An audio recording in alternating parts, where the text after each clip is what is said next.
Za kolesarimo v pomlad, so rekli ob letošnjem svetovnem dnevu zdravja na Nacionalnem inštitutu za javno zdravje in tako uveljavljali kolesarjenje kot razširjeno, dostopno in priljubljeno aktivnost.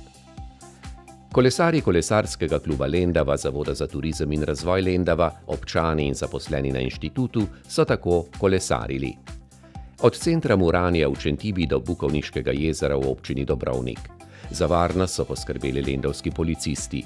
O Bukovniškem jezeru pa so zdravstveni delavci Lendavskega zdravstvenega doma in inštituta merili dejavnike tveganja ter svetovali o zdravem življenjskem slogu.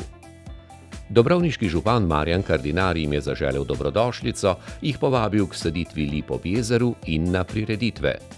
25. dirko po Sloveniji 13. junija, 8. vidov kolesarski maraton in tek okrog jezera, Evropsko prvenstvo v 12 in 14-urnem kolesarjenju Slovenija 24 Ultra 14. in 15. julija ter na Panonski kolesarski maraton.